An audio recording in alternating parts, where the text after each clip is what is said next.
starting to take the initiative though. Player to watch for here, Meteor.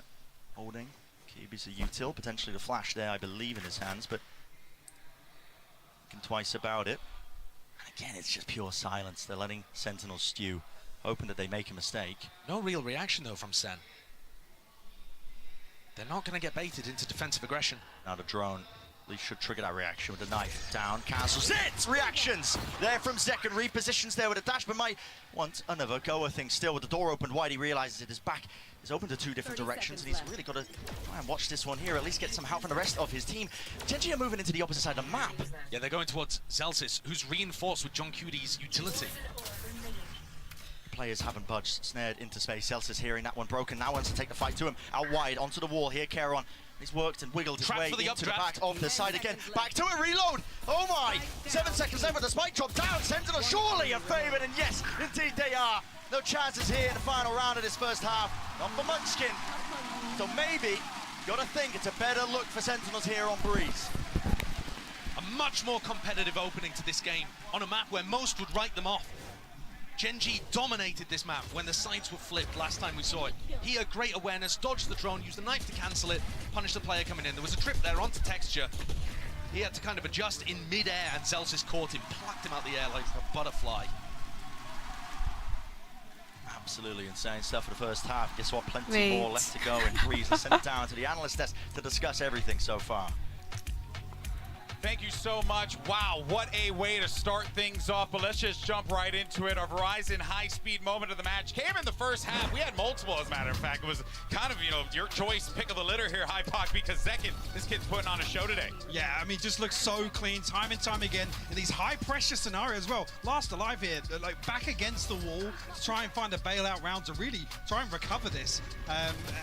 We're so used to seeing him now in this scenario. Yeah. And it's ridiculous because this guy just turned 19 in his first international final. He had that birthday while he was here in Spain, and the journey for this guy has been long. When we first saw him internationally, he was only 17 years old, playing with XZ on stage. At the time I talked to, his parents were there with him, going along to Istanbul, but they've been with him the whole way. This is a picture from Americas of his grandma out with him, supporting in the crowd. He's a young guy, but he's had his family all the way behind him throughout his journey here in Valorant, and now he's at a point where he's in an international final and really in that discussion for best player in the world. Yeah, what's so impressive here about Zekken is just not only does he I can't carry show the full himself screen, like an absolute pro, but the man is just so meticulous in the server, Hypoc. But he's going to need to continue to output more if this team wants to get back in. Yeah, definitely. I mean, Josh was leaning on this in the cast as well. You've got people on the other side, and texture. And isn't there like really a delay? How do obviously I? being the clutch master on that controller role. Zekken's definitely going to have his hands full today. He wants to continue frontlining versus this Gen G roster. Gen G's post plans got them a great half here, but their comp also excels in the retakes. They have a lot of util to bully Sentinels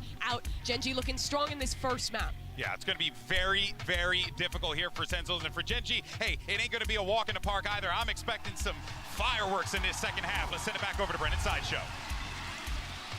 The pistol round is where it really needs to start here for Sentinels. I mean, we've already been highlighting the real importance of it. Gen G winning, was it 6 out of 6 when they last played each other? So now 7 out of 7.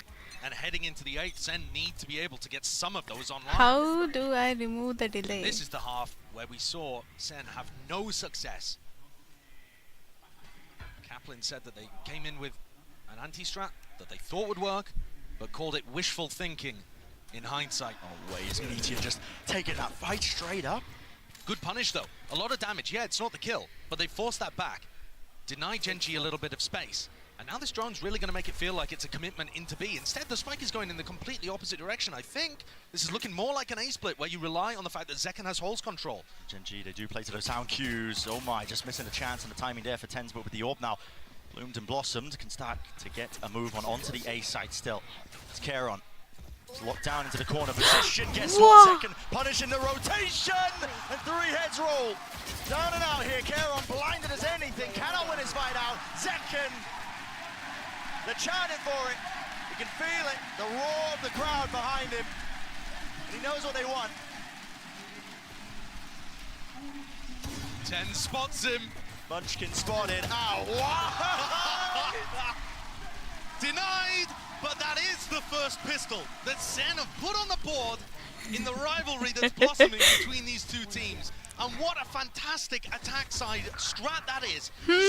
So much better against Gen G than what they were pulling out in the third map of the upper bracket final.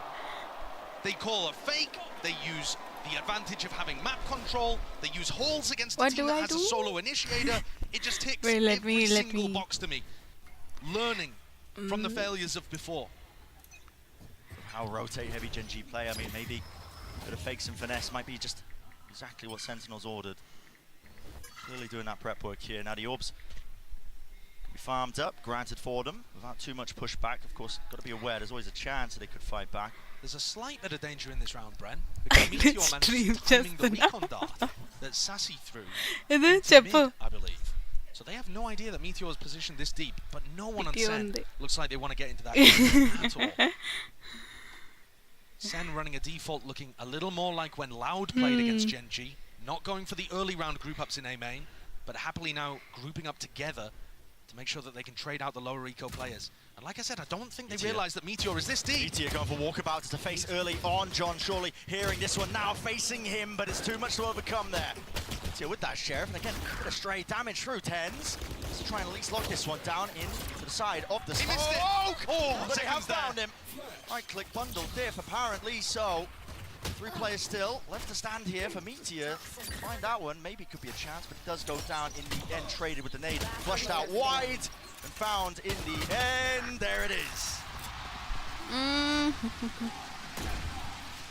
It is a conversion for Sen. It looked a little difficult to be able to get across the line. It's always going to be tough when Gen G have smokes that you have to play around. They're flashing into the smoke here to blind Karon. Clearly they have a good understanding of how Karon's going to be playing. I think one of the key antis that they came into the last time on Breeze was that knifing Karon so that he can't use pulls. They thought that would give them easy access to the A site. In fact, Gen G have way more layers to it than that, but you can start to see Sen looking to break them down. And now coming into a bonus round. Do we have another great strategy called here by the brain trust of John and Kaplan? And Drew as well. I should give credit to my kilt-wearing neighbour from the north. You certainly should, yeah. Takes a village, after all. It has been evened up in terms of that scoreline, 7-2-7, and like you said, the bonus round is where Sentinels will look to see if they can get over that hurdle here. Texture, Toast. Let me figure this out. Be able to play anti towards that one, and everybody playing inside this cloud. Burst, not expecting him. He pounces up. Already just locks that one down. These Sentinel players are left scrambling and wondering exactly where these players are coming from. Texture now with the dash. Smoke to play in 4 10s here, but how do you really overcome this? You just can't. It's just raw mechanical prowess on display. An easy one is what it feels like here for Gen G, overcoming all sorts of obstacles that were thrown at them. And I think that's an example of what was going wrong for Sen last time. Gen G are just so good when it comes to defending the standard hits. And this is a very standard 8 split that Sentinels send in. Gen G's crossfires are amazing. Karon can always play around Pyramid because he has smokes to dip and dive inside of. And then you have Lakia up towards stairs, Texture in that gutter. They've always got triangles going on that are extraordinarily difficult to break. The weakness with Gen G's defense is to do with Lakia. Why is it at 360? Him being oh my god, I having don't to know. run around halls, Jump a spot nest. heard. Real opportunity for Zekken to get that punishment. You are right, it is that weakness. That's why they have to put bodies into it. But now a double walk up and face. Zekken got to be ready for this one here. Is it going to be clear? It's an off angle. Lakia in the crosshair, precisely on exactly where it needed to be. Yeah, great re-clear. Gen G are going to go for those occasionally because that is the weakness of their composition. Wait, how to fix that now? Have info in that area of the map. Meteor going for an info pick when they're up 5v4. Everybody's got their backs turned to every possible position. Texture, though, seems to be more aware of it than he is. Shuts down johnqt. Sassy out in the open. Down to the back of the site, and it is traded and cleaned up by TenZ still. Yes. 2 to left stand here for Sentinels. We'll get control of the B side and the plan online. Even more so, try and overcome Texture. Lakia and Karon taking their time with it. They know that Zelsis does not have the orb on the spike. They can see that over towards mid. So he's probably not playing post plants, probably on site with TenZ. All up. Reclear. just feeling unsafe, but I do take control of main once more. He can play this post plant from this position still. Smokes are available. Black is Caron. Puts that one up, but a kill found still. It's down to just 10s. He's got to do it all. Does have a nade, but still he's got to deal with this. And what a play to make. Texture so damn aware, but there's the shot still. Will the nade land in time? Black is sticking. Ham, spam, damage! He's just about got it! Unbelievable from 10s.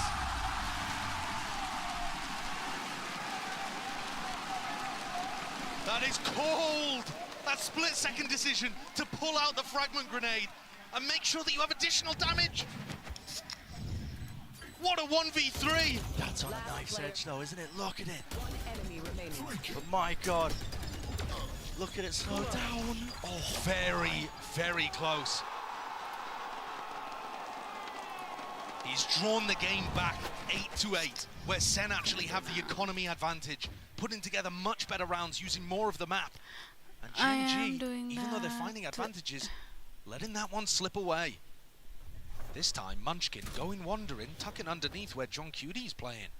This is always a dangerous spot. It's obviously a risk. If the player on window checks, you're just 100% dead. But taking a risk on a round like this where you have lower economy is absolutely worthwhile. Oh yeah, the time to do it. And of course, he will be able to hear rotates if they go heavy towards B.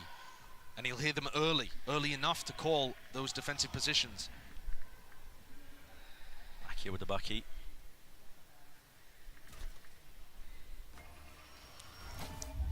Tucking into that